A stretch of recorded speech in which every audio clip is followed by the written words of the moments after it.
Hello and welcome to the Grand Line Review, your source for everything One Piece. Today we have a manga review of chapter 917, The Treasure Ship of Provisions. And I can't say we're off to the greatest of starts with a name like that, it just sounds weird. But I'm hoping the official translation will make it sound a bit less awkward. With that said, this chapter is actually pretty fun, with the first big event of note being the introduction of Speed, one of the headliners that was mentioned along with Hold'em a few chapters ago. So in my mind, I was picturing some sort of weird leopard person, and I was prepared to be pretty disappointed after the introduction of Hold'em, but Speed is actually pretty cool looking. The human portion of her conforms pretty simply to Oda's standard style of drawing women, but I do quite like the addition of the floppy horse ears as well as the overall two-faced design, with half of her aesthetic being black and white cut down the middle, which even includes her hair. And of course there's the fact that she's a centaur, a type of creature that we've seen fairly commonly in the series actually, whether it be the centaurs on Punk Hazard or Frankie Centaur from the Sea Train, and in fact I'm pretty sure there were even a couple of zombie centaurs on Thriller Bark. So goody, we can add another centaur to this world. It's almost enough to do a top 5 best centaurs list actually. But just as Hold'em came with an Oda-esque bizarre quirk, Speed has a couple of quirks of her own, both of which I love. I found the whole smiling like a horse thing pretty hilarious and even laughed out loud, which is kind of bad because I was reading this chapter while working backstage on a show, so yeah, that wasn't good. But rather interestingly, this horse smile user also possesses horse vision, which is the ability to see in a 350-degree spectrum. And that sounds pretty cool, but there is still a 10-degree blind spot, and that happens to be in a very important place, which is directly in front of the horse, as well as directly behind the horse around the tail area. Given that Oda has gone to the trouble to highlight this vision, I suspect that will come into play at some stage. Other than that though, the moment that intrigued me most this week was the beginning of Law's confrontation with Hawkins. So during the last review, I went to great length to present the theory that the two of them may have actually been working together, and this chapter dismissed any inclination along those lines in one fell swoop. At this stage, Hawkins is most definitely an enemy, and a particularly dangerous one because he knows their faces. Also, during the last chapter, I wasn't really sure why Hawkins would be so worried if he truly was on the side of Kaido, because he was very comfortable with dealing with Luffy and Zoro on his own, so surely with the help of Hold'em, he'd be even more confident. But this chapter did present a potential answer to that by name-dropping the Calamity Jack, who it seems was finally dragged from the depths of the ocean. And having experienced Jack before, I can understand why it would be pretty undesirable to have a situation occur in which it became necessary for him to show up. As stated in the chapter, he would likely destroy the entire town, and I wouldn't be surprised if he took out his frustrations on the headliners, including Hawkins. And just to sidetrack briefly, I also really enjoyed the moment where Luffy was describing what happened on Zou, and Kiku was completely unable to follow and just thought he was spouting nonsense about random animals. Very good.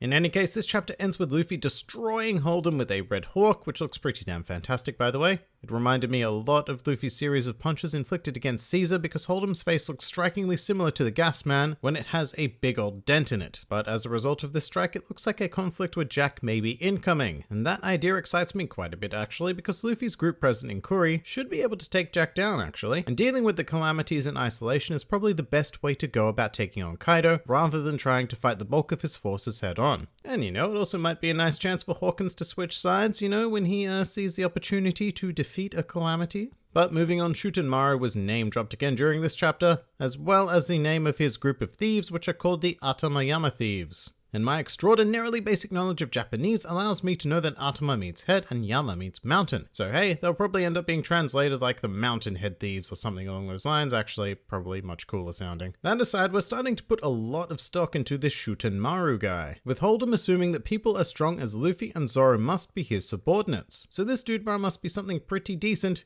but right now I kind of couldn't care less. There are so many already established characters, including basic Straw Hats, and I'm just desperate to see back in the story that name-dropping presumably new and intriguing characters doesn't really do a whole lot for me. So yeah, looking forward to eventually meeting this person, I guess. I just can't get excited for little teasers like this though, when I know that there is so much more that could be potentially happening on Wano. Something else I didn't really care for was the entire first page of the chapter. I've gone back on it a few times to see if I'd missed something, but my conclusion is that I really don't see the point in taking the time to see what's happening back in Okobora Town. There are no characters of any importance unless that Momonosuke looking kid is all of a sudden going to become integral, but we already have Tama to serve the role of cute child abused by circumstance. Not only that, but Tama herself already did exactly what this kid did and drank the poisoned river water, showing the desperation of the citizens of Wano. And the first page of this chapter was just like emphasizing that point, which is a bit uncharacteristic of Oda, who generally finds the most economical possible way to convey a particular idea. So this page feels a bit like a waste to me. It could have been completely removed from the chapter and we wouldn't have lost a thing. Something that is pretty relevant though is the cover page continuing Bellamy's journey of becoming a bona fide flagsmith. And I think my theory of him crafting flags with the Grand Fleet is looking scarily close to confirmed, as he is quite clearly drawing the Straw Hat Pirates Jolly Roger in a town that apparently uses unrippable cloth. So yeah, that's pretty cool. Go Bellamy. But that pretty much does it for chapter 917. Pretty cool chapter with some minor complaints, but as always, I'm very keen for next week. If you enjoyed this video, then please feel free to like, favorite, or subscribe. And if you are in any way inclined to support this independent channel, then also please feel free to check out my Patreon, Discord server, or Twitter, the links to which are in the handy description below. And finally, please do comment with your own thoughts on the chapter. This has been the Grand Line Review, and I'll see you next time.